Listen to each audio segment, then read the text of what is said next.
today, more so than I can remember at all, the writers mean a lot more to the cachet of a comic book, which is a good thing because it elevates the entire project. For a while there was just the artwork. 10 years ago when Image burst on the scene, it was all about how the book looked. And people for a while ignored the writers, but that has changed. So the marketplace is good for writing. See, you can't just be a good comic book writer. You've got to be a good writer. You've got to be able to express yourself. You've got to be a good visual writer, as though you're writing motion pictures or television series. The writer's the only guy who sits in a sweaty apartment somewhere in the valley with nothing. And when he leaves, there's something. The purpose of the writer in comics is to sit down and visualize not only the story, but to a degree the entire world that you're going to be telling a story about and the environment for your characters. The key role of the writer in comics is to essentially provide the blueprint for the story. The writer's job in comics seems to be the same as what the writer's job in a movie would be, whereas if say the penciler is the director / cinematographer, the writer is really the writer, they're the screenwriter. It's ultimately going to be their vision that comes out. Breaking into comics, especially as a writer, is like breaking into a high-tech military compound. Because the first thing they do once you're in is they go cover that way up and seal it off so nobody else can ever get in that way again. Breaking into comics as a writer isn't really that easy. If you're an artist, it's easier if you're really good, because you draw some pictures, you show them to the art editor, and he can tell at a glance, is this a guy I want to illustrate our books or not? It's very tough looking at a page of type to know whether somebody can write comics or not. I've just been slugging away at it for years and years. It wasn't until last year I finally something hit. So, how do you break in? You just stick with it, I guess. You just do it.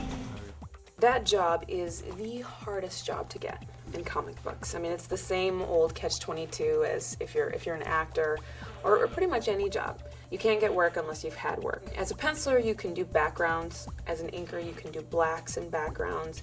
As a colorist, you can do flats. And as a writer, there's not really a starting position. So it's a very difficult job to get. A person with the talent to write should read the best literature he or she can find. Books, plays, poems, everything, and develop a facility with words. Write a lot of letters to people, emails, just use words all the time. And the more you use them, I think the better you get at it. I would say, in terms of education, if you're looking to work in the comic book business, anything that teaches you storytelling is a really good place to start. And that can be a lot of different things. That can be taking a film course at the local community college. That can mean taking a creative writing class in college. That can mean being a journalism major in college. Anything that teaches you the structure of how a story is put together. And it could be a fictional story, it can be a non-fictional story. That's why film school has its application. That's why journalism has its application. Anything that speaks to teaching you what a story is, how a story should be put together, how something gets from point A to point B to point C, how something goes from introduction to conflict to conclusion. That's a good place to start. I think that creative writing and, even trying to write plays and trying to write screenplays, all that will help you in college, because besides working with an editor in comics, once you're in the business, that's one of the few times that you're actually going to have someone who's going to be actively critical of your stuff. I mean, the best teachers I ever had in college were the ones that were the most critical, and even in high school. And it's really the only time that you're going to have someone who's completely objective looking at your creative writing. So you should really make the most of it. A lot of people tend to complain, oh my God, there's no comic writing program and there's comic art programs. Well, guess what? There's no greeting card writing program either. There's no Campbell's Soup label writing programs available either. But there are 1,053,000,053 writing programs. Again, you can pick up any book on story structure. You can take any community college class about writing, about story, whatever. And those are good places to start for writers. You have to know dialogue. You have to know what makes the best way to present a story, What scenes do you play up? What don't you play up? And so forth. And you get that just by reading a lot of books, reading screenplays. And if you can get a hold of some comic book scripts that other pros have written, it won't hurt to look at those either. Scott McCloud's Understanding Comics is great because that's more of a textbook. That teaches you the hands-on of what you need to know as far as to be a comic creator. Another book to look at is just on a pure technical level, the DC Comics Guide to Writing Comics that Denny O'Neil did for Watson Gupta. William Goldman wrote a book called Adventures in the Screen Trade. Is it about comics? No. Is it about structure and story and defining what a story is? Yeah, absolutely. I learned more from that one book than I learned from anything else, any other book, any other experience I've ever had in this industry. And I go back to that all the time. Some texts that I think would be good for people are more in the realm of screenwriting, because I think that the structure of a movie is very similar to the structure of a comic book, especially these days. And Adventures in the Screen Trade and the Sid Field screenwriting book. In terms of comic scripting and the books available and how applicable they might be as a style guide, I can recommend them all equally and tell you to stay away from them all equally. I think that each one of those individual things doesn't tell you how to write a comic script. It tells you how Brian Michael Bendis writes a comic script. It tells you how Alan Moore writes a comic script. It tells you how Neil Gaiman writes a comic script. Also, just look at the artists who are out there who've been making a career doing this, whose work is very well thought of. Like I said, read their book not only for their entertainment value, but also as a way of studying to see how they approached a certain problem. Look at Jack Kirby's work. He was very good at storytelling from a visual point of view. Every drawing he made conveyed the dynamics of what he was trying to convey in that panel, and it kept your eye in every panel all the way down to the end of the page, and then gave you something that would continue on to the next page. And I think after a while he was doing that instinctively because he had been doing superhero stories for years, and nobody really did them any better than he did. So look at the stuff you like and make that your study guide. As far as writing samples go, breaking into comics, it's much tougher than being an artist. When someone shows a sample of their artwork at a convention to another professional or an editor or even another fan for an opinion, that opinion can be made right away. As a writer, it's a little stickier. Number one, people aren't usually going to take the time to read your treatment. And number two, especially in the old days, not so much anymore, but most editors at the larger companies like Marvel and DC were also writers. And quite frankly, if the choice assignments are going to come, they're going to come to them. Submissions that we get in any given week, you can probably say there's got to be a couple dozen. Probably, 2 to 3 dozen per week. You're looking at 20 or 30. Again, you'll find pretty much every stripe you can imagine in terms of actual quality. Myself, stuff that gets mailed to us, stuff that gets sent out of the blue, I usually won't look at anything more than 3 or 4 different submissions per week. I could create furniture out of the amount of scripts that are in my office at this point. I would say that if you're going to get new work from a writer, if there's any way he can draft someone who's good, some friend of his who is at least competent, into illustrating it, that's first and foremost the best way to go. People ask me this all the time, and I say, well, it doesn't hurt to create something on your own. If you're a writer or an artist, a writer and artist, you can write something up, draw it up, and take it around as a sample of your work. Perhaps write an original comic or two and try to get it published in one of these fan publications that so often accept work from non-professionals. In other words, you have to have something you can show an editor. I'm looking for first a page, really short paragraph of what the idea is, what's the concept. Just a few sentences to kind of tell me if it's something I'm going to be interested in reading at all. Then if I like that, then what I like to see is a few pages of actual script. Full script with descriptions of what the artist should do and all the dialogue, because really writing dialogue is one thing a lot of people have trouble with. Keep it to 1 or 2 pages, no more than that, because again, A, editors don't have time to look at much more than that. B, if you can demonstrate that you have the skill to communicate tersely and yet get a lot of information across, it's a very important skill as a comic book writer to have. Most companies will send a representative to the bigger comic conventions to look at new work. So I would say, take your work in. Do not get discouraged when you get rejection, because you will get rejection. But take what they say to heart and learn from it. And if you're really passionate about it, give it another shot and come back with it. Go to cons, talk to creators, talk to writers. You know, I find that the interesting thing about the comic business is that it allows, unlike pretty much any other mass media, certainly unlike Hollywood, I think the comic business allows access and celebrates access. And the creators like that, I think. It gives them sort of a real pulse into their fan base. With one of the big comic book companies, look at what they're putting out and look at the tone of what they're doing and the characters, and try and come up with something along those lines. Find a hero or heroine that you really like a lot and come up with a different twist on them that's still true to the character but has a lot of your own voice in there, and show it to them. I found that a lot of editors will read new material. They're out seeking out new people, and that there are new people coming into the business all the time. I know a couple of guys who have written some stuff for some smaller publishers with the deal where they get nothing up front and they get paid on the back end based on sales, and they're sometimes getting $100 per issue. Now, if you're writing a comic book and standard is 22 pages, you're getting paid less than $5 a page. On the one hand, it ain't gonna put too many groceries on the table. On the other hand, it gets your foot in the door. At the very least, you've got something there with your name on it, it's published, it's in print, and that then becomes a sample you can show to another publisher and try and go to the next step. It is difficult, but there's definitely work out there for anybody who's passionate enough, good enough, creative enough, brilliant enough, but sometimes you've got to start out on the lowest of all possible levels and try and work your way up from there.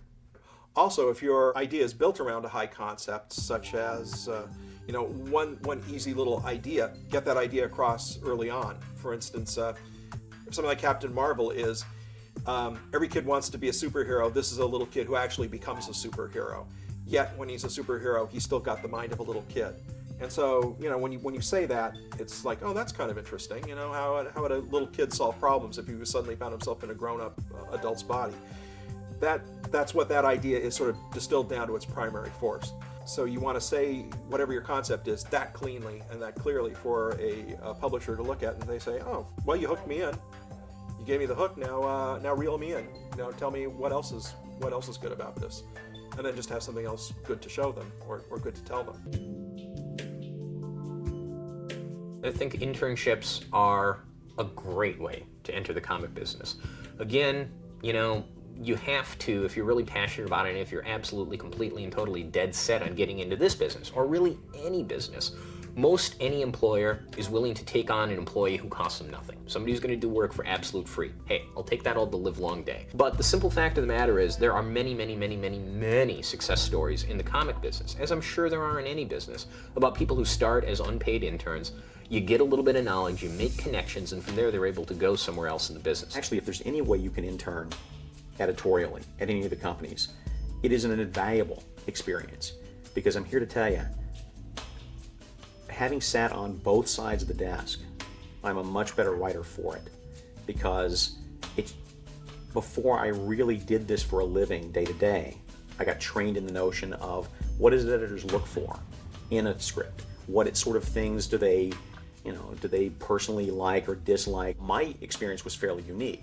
As an editor at DC Comics, I worked on an anthology book called Secret Origins, which was 3 or 4 different stories by different writers every month. And I got to work with the exception of Alan Moore, I think, I got to work with every single writer in comics at that time of any importance whatsoever. And all the scripts crossing my desk and reading all that stuff and absorbing by osmosis, that was worth 10 years of slaving in the ditches, working in the trenches, trying to hone my craft. And that was a unique experience. I wish that more guys could get that. I think if you're an intern, you absolutely have to do whatever you're told to do. That's why you're there. And you pretty much exist there at your employer's, behest. And if your idea is, I'm going to be, the world's greatest novelist, and gee, I have an internship at a comic book company, and they want me to send packages out to writers and artists, but damn it, I'm going to sit here and work on the great American novel. I guarantee you, you're not going to be there for more than 2 days. No one wants you to lose your enthusiasm for comics, but if you can tone it down a little bit, couldn't hurt, because if you want to break into comics as a writer, editorial is a viable option, and as I've said, it's a good thing to be in an intern position or an assistant editor position, but concentrate on that job. Don't be so focused on the fact that down the road you want to be a writer that you lose sight of what it is you're supposed to be doing on a regular basis, because then no one's going to take you seriously in the office. They're going to just be thinking, oh, he's just a wannabe. And don't be a wannabe, Maybe 10 years ago, flashy art was able to carry a comic book. But these days, the good story has to go along with the artwork. It seems like you might even be able to get away with lesser artwork as long as the story is good enough in carrying it. I was again lucky enough to work with great artists who were also great visual storytellers. So the Marvel method that we started, I would just give them an outline of what the story should be, of the way I envisioned the story, who the characters would be, who the villain was, what the villain was trying to do, what complications would arise, what problems the hero and heroine had, and how they would finally defeat the villain and what the ending would be. Then I would leave it to the artist to draw that any way he wanted to, because they were so good at what they did. And where I might have written, make this a close-up, the artist might have drawn a long shot that would have been 1,000,000 times better than the close-up I would have wanted. Then I would get the illustrations, sheets of magnificent drawings with no copy on them, and that was the real fun part. Then I would add the dialogue and the captions to these drawings. And I found the stories come out so much better that way, because it's so easy to suit the dialogue to a drawing that you're looking at. You see the expression on the character's face. If you see a character going, you know that the character should be saying, whoa! That way actually was pioneered in the 60s and 70s as much as anything, and it's really kind of fallen by the wayside. Now at Marvel, they actually ask for full scripts, and at DC they generally have always done full scripts anyway. I prefer full scripts because that way you're focused. All the elements of the job, from the dialogue to the captioning to the action to the pacing, all of that is, you got that going on all at once. It's not as easy to write that as it is just to write plot, obviously. As a matter of fact, for some bizarre reason, it takes me about 1.5 days to maybe write a whole plot. It takes me maybe a day to dialogue something, but it takes me a week to write a full script, so the math doesn't add up. But it's just because you're so focused in it. The upside of the plot, as opposed to the full script, is that your artist does feel a little bit more engaged, and you put a little bit more of the responsibility on him in terms of pacing the story, and it gives him a little more control. The downside to it is, if you're like me and you like the spontaneity of it, then there's nothing worse than getting pages back 3 months ago that you did a plot in March, and suddenly you get these pages back in July, and you're looking at them, and you're already working on an issue three issues down the road, and your head's not really here at this moment. Your head's now 3 months down the road. When I lay out an outline, I write a series of what I call beats. These are like action sequences. You go beat by beat through an outline, and that would be a description of what the character does or what's going through their head. For instance, beat 1, on top of a rooftop, character runs into panel, looking nervous. Beat 2, the character looks around frantically, reacting to an off-panel voice. Beat 4, the villain jumps in, they have a big fight. And then the beat after that would be the escape. So it's all like a sequence of what happens. It's not to say that every panel is a different beat. It's just usually, it's like when you're writing fiction, usually a paragraph is one contained idea. A beat's usually the same thing. I tell everyone who's ever submitting anything to have the exact outline for what they want to do done. because I don't want to see them do what I have to do sometimes, which is try to find your way out of problems that you create for yourself. Certainly in terms of shaping the story, once you know what the characters want, what they're after, and what's standing in their way, you can't work from a very tight outline. I'll get bored. I really sort of need to, writing is the voyage of discovery. And so I really need that flexibility to go. Brian and I were used to this rhythm of me just sort of writing to a cliffhanger without any real idea of what happens next, because I figure if I don't know, then the readers can't possibly figure it out ahead of me. And we used to call it literally driving a car off a cliff. And I got to the end of an issue of Impulse, and I literally had a car driving off a cliff, and that was page 22.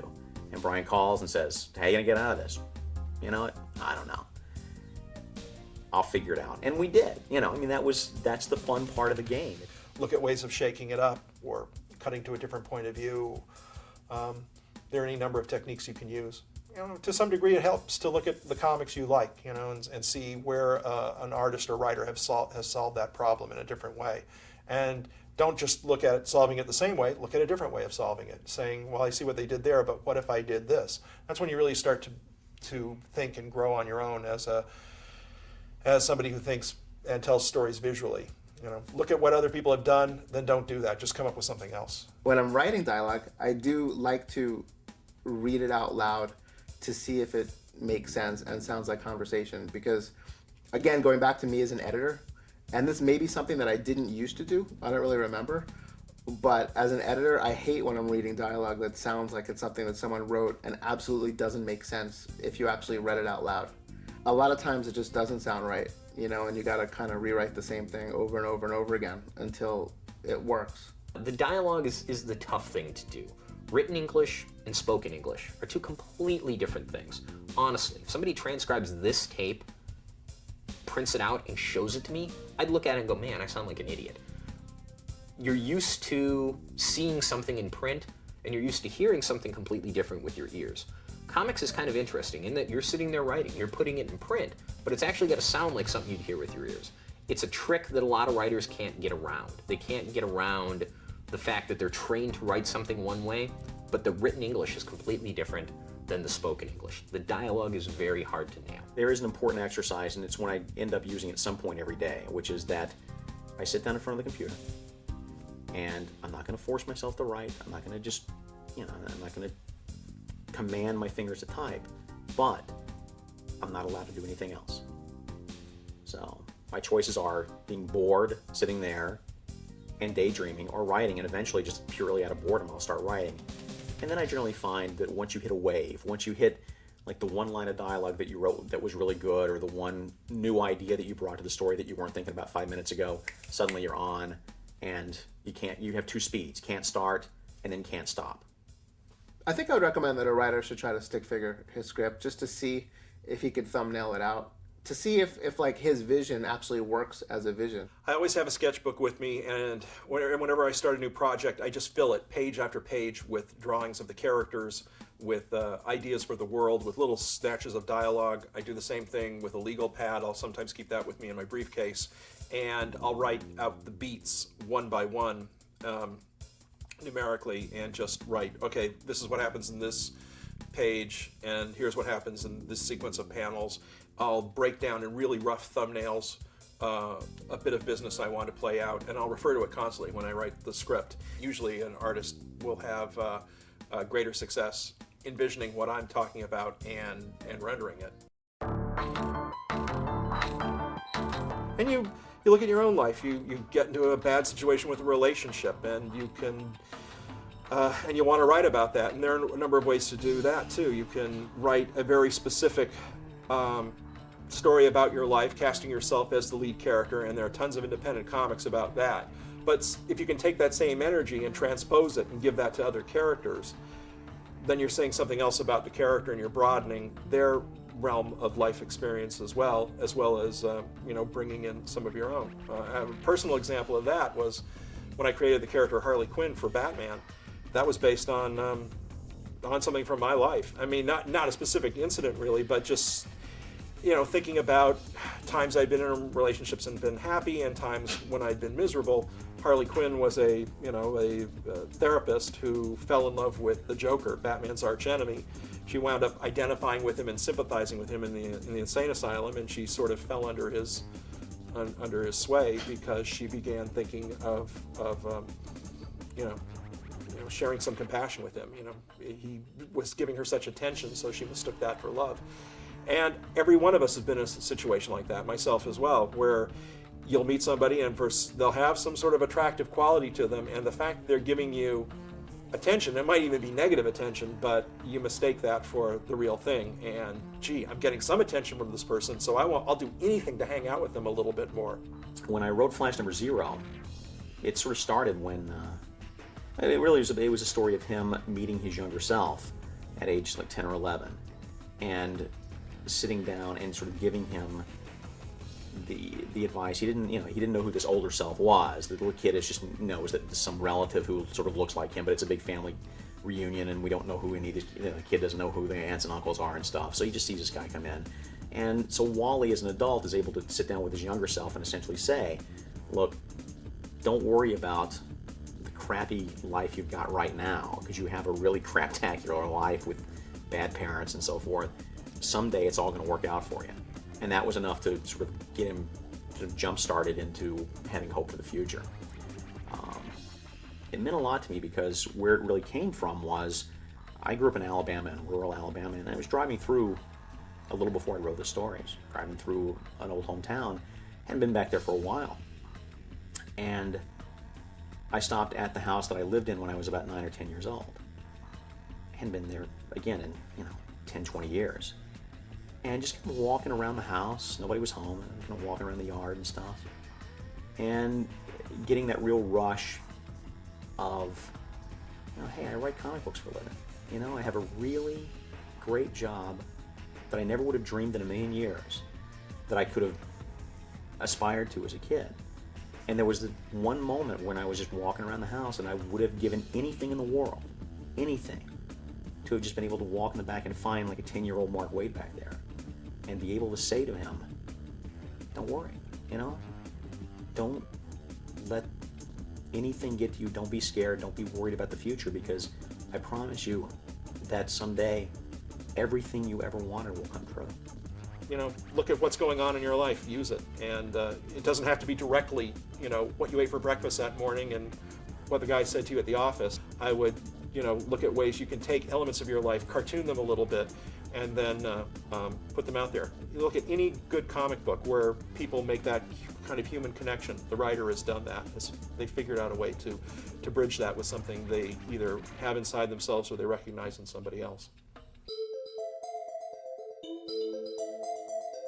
The pitfalls that I find myself falling into, and other guys as well, are, a millionfold, unfortunately.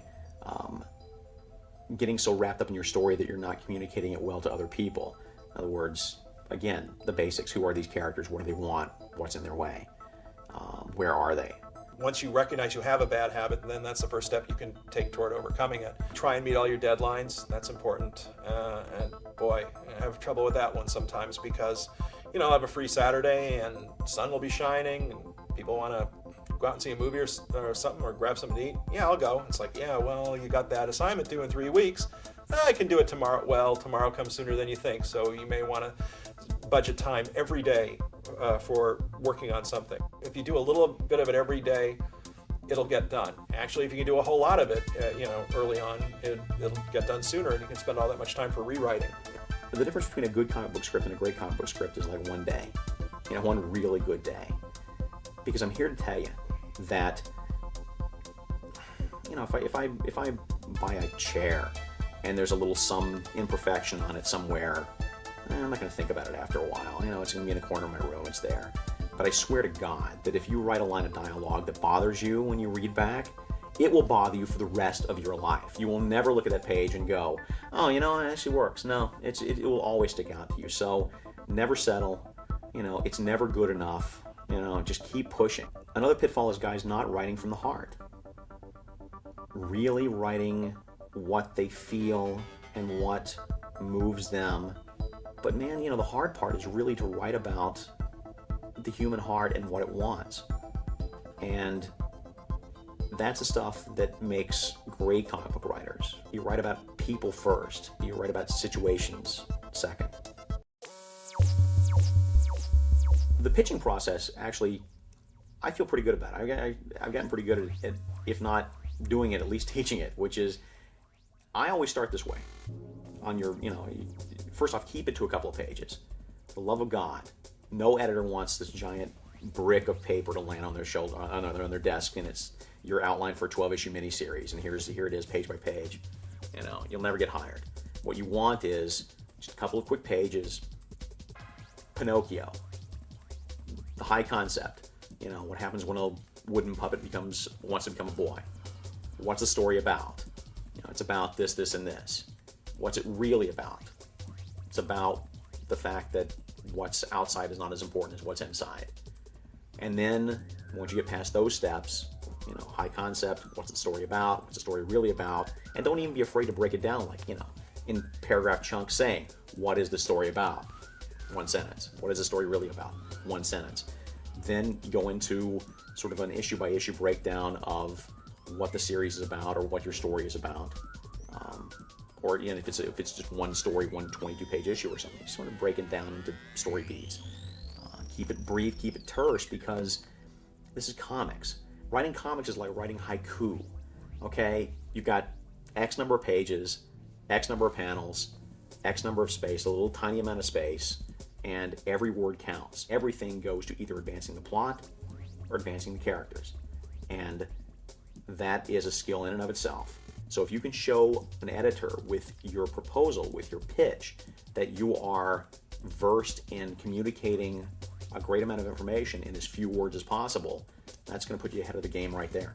With regard to pitching, I guess, especially these days with email, it's like I barely ever get pitched to, person to person. I mean, unless it's someone that I know and someone that comes in a lot. You have to grab people fast. You don't want to get bogged down in backstory and things. If you can't put it on one page, it's probably a good chance that I'm not going to get it. Now, if I'm interested, I'm going to call back and I'm going to ask you a ton of questions.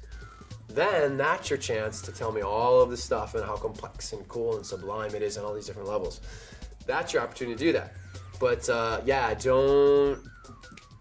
don't inundate someone with too much, because they got a lot to read. The sort of process that's involved in development on the front end, between a publishing company and between a writer, can really vary a heck of a lot.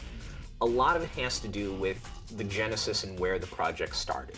For example, if it's a project where we have a property, we have a character, whatever, that we're looking to do, and we go out searching for a writer or an artist, we might have a very specific idea of what we want done with it, and then we need the writer and the artist not to work within a very rigid box, but at least to work within some parameters and do what we need them to do. If it starts with the publisher and we go in search of the writer and artist, you're probably going to wind up with a lot more of that development. You're going to wind up with a lot more back and forth, a lot more notes, a lot more rewrites. I think if it's something where a creator comes to us and they say, look, I got a great idea, I want to do this, and we go, holy crap, that is a great idea, you're probably going to wind up with a lot less of that work on the front end, because here's a creative person who you want to be in business with. They've come up with an idea that you like. By and large, you're going to let them go with that. With regard to Evo, that was really like Mark's brainchild. So that was more him telling me the kind of stuff that he wanted to do, and then the two of us kind of nursing it. It's very symbiotic, or we kind of work back and forth, and like kind of form the character out of conversations with each other. When I first started out, my interaction with the artist was largely through editorial. Certainly starting out, there were a good number of times when I wrote scripts not knowing who my artist was going to be, because I didn't have, say, a regular assignment that I was doing a one-shot here or a one-shot there or something.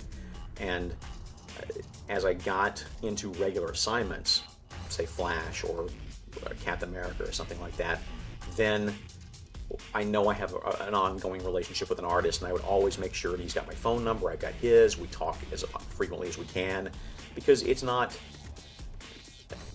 again, it's my job as a writer, like I said, to provide a blueprint, but it's not my story, it's our story. And it's up to him to bring his skill set to the game too. So the closer we can communicate and the closer we can work together, the better I think the product is. I have always felt It's a lot easier to be a fine artist than a commercial artist. A fine artist can do anything. Doesn't matter. Maybe he'll sell it, maybe he won't, but he does whatever he feels like. Commercial artist and the commercial writer, they have to be just as creative, but it has to be within a certain framework, so they're more inhibited. If you're doing whether it's Spider-Man or Superman or Spawn or whatever, if you're doing a strip like that, sure, be creative and be original and get drawings nobody's seen before, but it's got to still be within what that strip should be. And that's the way it is when you work on magazines, movies, television. There are rules you have to follow, and no matter how good you are, you'd better follow those rules.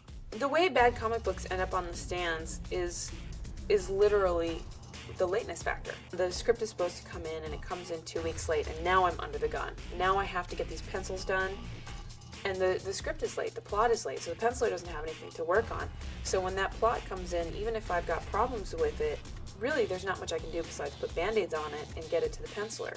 So now I've got a band-aided plot that a penciler has to do really quickly. And meanwhile, we're just trying to stay on schedule, because if this one goes late, then the next one is late. Keeping things cohesive, dealing with a lot of different books and a lot of different creators can be difficult. Again, as much as possible, you try and take away anything that could be a problem on the front end. You try and iron out what your problems are going to be before they become problems. Trying to remain consistent with the creators that you're dealing with, the specific people, is of course key, and trying to remain consistent in how you're dealing with them is also key. Chances are, if you're working with the same writer month in, month out, month in, and month out on the same book, you've already discussed what you want to do, where you're going to go. It's pretty easy to keep things on track. From time to time, there's going to be some bumps in the road. From time to time, you're going to have different artists. Sometimes, the train falls off the tracks. But as much as possible, you try to take care of anything that might be a problem in advance.